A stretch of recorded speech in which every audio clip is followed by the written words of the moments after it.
Hey, Chanel here with another SewBit. Today we're talking about silk, my favorite fabric.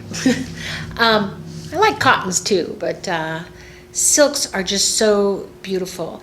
I find a lot of people don't know the difference between a polyester and a silk, because some of the polyesters are like shimmery and slippery and shiny, and people call them silk, but they're actually not silk. And they when you really work with silk for a while, you really kind of you can tell the difference instantly, but and also just how it feels, how it sews together, all that. So just work with silk all the time. One great tip is to actually go to Mood Fabrics and just type in their search bar silks, and I'll give you some of the different types of silks right now, and then just look in there, and then you can zoom in on them and look at the weaves and how they look, and then you can order swatches. So sometimes just get a swatch file going and you'll be able to start getting good at knowing what silks are. Silks are not cheap, so a lot of times, just like if there's a bolt of Charmeuse or satin and it's $5.95, we know it's not silk. So Charmeuses run nowadays $25 a yard, somewhere in there. Then there's I'm gonna go over all the different basic Charmeuse or silks, and then you'll get a better idea how many different varieties there are. When I designed evening gowns, I loved just working with. There's just so many basic classic silks, and they'd have the same dye lots. Like they'd give you a color card. I think it was like called Eastern Silks, and I'd go to International Silks and Woolens in Los Angeles and go, I need number 503 silk Charmeuse, and then I would know like if they ran out, I could get it again. So it was like a staple, like a basic, and that was one really great thing of working with silks, because the dye lots, and you could always get them. They were just classics. So. And then it's the other fabrics, like they're decorative or something like that. Sometimes the bolt that's all you got. And then I buy extra. So I want to go over some of the basic silks. The first one is China silk, and it runs maybe $9–10 a yard. And we use it for lining, and it's very thin and has a nice drape to it on the sturdy side. These are some China silks. They feel a little, they're not slinky, but they're used for linings. And if you look inside a Chanel jacket, it's most likely lined with China silk, because they don't just put rayon or cheap polyester fabrics in there. So they use those. I just threw my China silk on that chair and it slid all off. You can't see that. But then there is Crepe de Chine. And it's a little heavier than China silks, and they're a flatter surface, so they're not shiny, and they're pretty good for blouses, and you can even line more like sturdier fabrics like bouclés and all that. You can line them with that also. A little on the thin side for a skirt, but you can use them in layers. Now, Crepe de Chine. I don't know if you at spoonflower.com. They have you can pick out your fabric. I scanned this print. This is actually from a cotton fabric. I wonder if I have that dress around here that we made it from. And I scanned it and wanted to make that fabric into silk, or that sketch. And then I got this Crepe de Chine, and it's, as you can see, it came out kind of dull.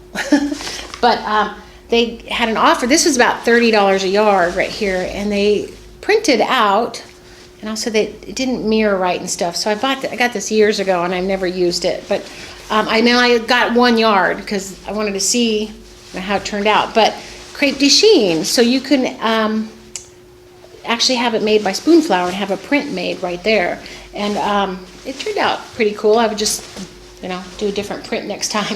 So you got China silk, Crepe de Chines, and then my favorite is silk Charmeuse, and that's the slippery, soft, shiny one. And on the back side, so you got the front, and the back side is flatter.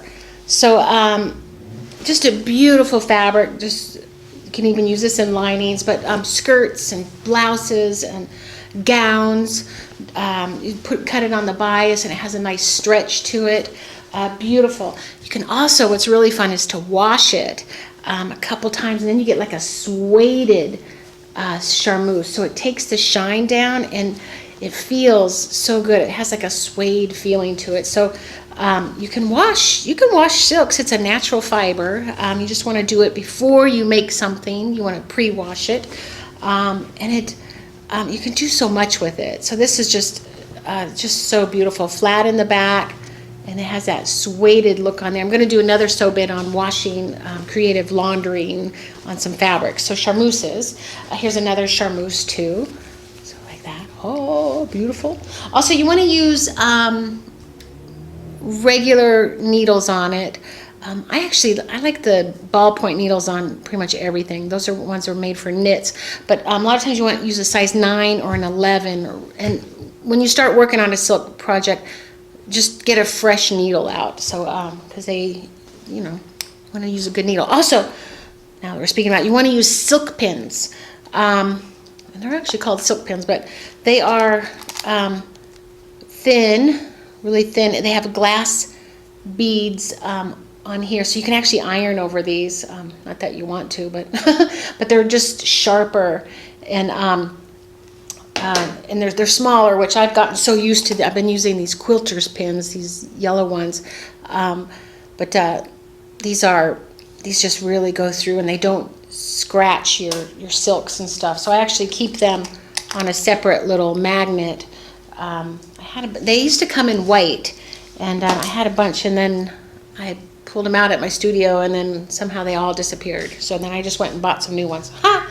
But anyway, also now, so we got the charmeuse. Now we have 4-ply silks. I think they have a 2-ply silk that I never see, but there's this 4-ply that is it's a little heavier weight. I used to make gowns out of this all the time. Beautiful weight to them. I've washed these before, and I don't think it changed a whole lot. It got a little softer. I just made an evening gown out of it. You might see it on my YouTube channel there on the lobster dress. It was a big gown that it was a lobster dress. Anyway, long story. Then I just came across these fabrics a few years ago. Well, I knew they were there, but they're cotton broadcloths, or like a cotton and a silk blend. So you can see how flat this side is here. It looks like a charmeuse, but it's more woven-y. I don't know how to say it, but and just it has a beautiful feel to it, and just this could make all kinds of beautiful gowns and stuff too. Then there are silk satins, not to be confused with the poly silk satins that you make beautiful gowns out of, wedding gowns. I make a lot of them out of. I do a burn test on these too to make sure. Some of them, sometimes poly. I mean, I can pretty much tell a poly on there, but some people can't. So it'll be. But now this is a silk satin that I used on my wedding gown, and I put a chiffon over it, and this was beautiful. Then also I have this like bolts left over from wedding gowns. So this is a silk satin, crispier. Just beautiful weight to them. There's also double-faced silk satin, and I had made a gown out of that and kept one of the swatches, but I can't find it right now. But it's shiny on both sides, really has a heavier weight, and sometimes like a heavier weight, but yet drapey. It's gorgeous. You can find double-faced silk satin. It's beautiful. Oh, here's a bolt of, I got this on a steal at the Fitum fabric deal. It's a silk charmeuse. They were selling like a whole bolt of this, and I got it for, I don't know, pretty cheap. I can't remember, and I just was about the whole bolt. So silk charmeuse right there. Now I wanted to show you what poly charmeuse looks like. Where did it go? Right here. So this is polyester. This is actually not a bad one, but you can tell how it feels on your skin and wearing it. But this is a silk Charmeuse. Let's see if I can get this here. Silk Charmeuse and a poly Charmeuse. And you can actually kind of probably see the grains in there. Just different drape. Also, I do burn tests on some silks. I have to show you this silk I have that I didn't know it was silk, and I've had it for years. It actually turns out to be a vintage piece. Oh my gosh. I did a burn test on it, and I was like, oh my God, this is silk. I didn't know. And the kids in my fashion club were using it as a runway, and they were walking on it. I was like, oh my God, I can't believe I'm doing that. And a vintage. So now we're going to go down to the silk chiffons and the georgettes and the organzas. Chiffon, the basic chiffon. Now I did a wedding gown for my friend years ago, and we did a whole layered of chiffon. Now chiffon, poly chiffons are usually crispier, crunchier, and silk chiffons have a gummier feel and much drapier and just really much more beautiful. This is a silk chiffon that I actually used on my wedding dress. I put this over that right there. I did a nautical wedding, and this has a metallic in it. So beautiful.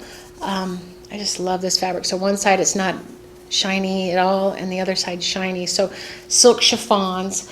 Then there are, let me show you I actually found a good poly chiffon. This is right here, and it has a nice soft drape to it. So I was like, wow, and it has a good feel to it. I bought it for these. So I gotta make something out of this. I don't know. These are so cute. So sometimes you'll find a nice poly chiffon, but for the most case they're kind of crunchy and they don't drape really well. Then there are organza. Oh, there's georgettes. That's the next weight up from chiffons, and they are a little thicker. And this is actually a stretch. This was a rare find. This is the one we used for my friend's wedding. Had a stretch chiffon in it, and just it feels so good. It's beautiful. Also, by the way, charmeuses come with stretch. You'll find a stretch silk charmeuse, and those are beautiful too. Have a beautiful drape to them. Okay, so after us, you got chiffons, georgettes, and then you have organzas, which if you're ever going to use organza, just use silk organza. That other stuff just doesn't drape well. This is called a satin-faced organza, so it's a little thicker, and these organzas are one of the toughest things to sew. They have a mind of their own, and you gotta have the right pattern for it. It just, this whole silhouette, don't expect it to drape or anything. I've seen a lot of project runways, and the contestants get organzas, and they always seem to fail with the organzas. So if you go on project runway, don't do that. Now, then we also have shantungs and dupionis, and I used to always get these confused. The nubbier ones I always called shantung, but it's actually a dupioni, and they look they feel a little papery. This one's a little softer. It's been around forever, but it has a nice really grain and like slugs from I think it's silkworm. Actually, they would have like slugs of thread in it. It's kind of strange. And this is again, because the shantung is the flatter one. You can even hear it. It has a crispy sound. Then this is the fabric that I found. It was a vintage piece. It's only 36 inches wide. That's another clue how I knew. And then this selvage on it was unique on it. But this is a jaquard silk and a silk satin actually. So this is the back. And jaquards are when the print is woven into it's included in the weave, and it's not stamped on or printed on. So this ended up being probably a pretty expensive little piece of fabric, and I was letting kids use it as a red carpet runway. Don't tell anybody. So then I also have this fabric here. This is like a jersey, like a silk knit jersey, which is kind of rare. So those are some of them. I think I got them all. And I wanted to show you like a burn test, how I discovered this little fabric was silk. And because it's kind of crispy, so I was like, I don't know. So what you do is you burn.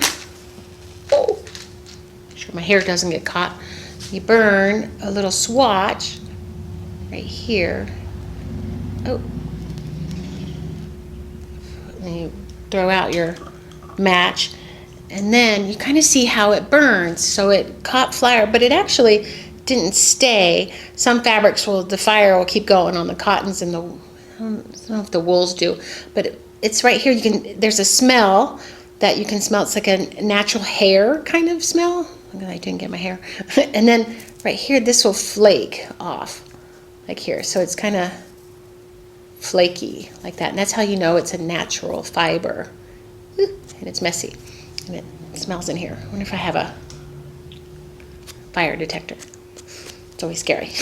But, and you can smell it. It smells like I don't know, a silkworm. But it's like cottons.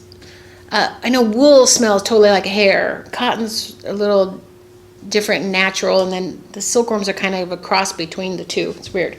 Now I'm going to burn a piece of poly. This is that one polyester satin, and you'll see how it burns differently. I'll put this, trying to be safe here. I'll be safe. I'm going to burn polyester, and it just coils up. I don't know if you can, and it even looks like it's melting. It's melting. It's melting. And then I can't even really touch it, but it's you can see how it looks like liquidy, because polyester is plastic. It's called a thermoplastic, and it's it doesn't it just beads up. That's why you don't want to wear polyester fabric, because if you got in a fire, it would actually stick to you, and it's dangerous. But this is, look, it's like crispy. Watch, I'll probably even crack it. No, maybe not. It's like, it's a, ugh. So that's polyester. So if anybody, I used to shop downtown Los Angeles for fabrics, and I'd go, and the guy's like, I was like looking for a pot de soie for some bridesmaids a long time ago, and he goes, we got silk, and he's trying to tell me it was silk, and I was like, no. And I was like, let me do a burn test like that, and it would bead up like this right away. But so if you're in doubt, burn a little piece, do it in a safe area, have some water next to you, and just burn a little piece of it. There's actually books on the whole burn test. I'll have to do another video on that. But silks are where it's at, and this has been a long video. Woohoo! Supposed to keep these short, but there's a lot of silks out there. So anyway, if you're new to sewing, I have a new beginner sewing boot camp out. I'll put a link below, and then I also have a lot of free classes on. I'll put a link below there on my Teachable site, and there's all like fashion design lingo, sewing lingo. That's a good one. That's a free class, and check out my whole classes. And I will see you in the next video.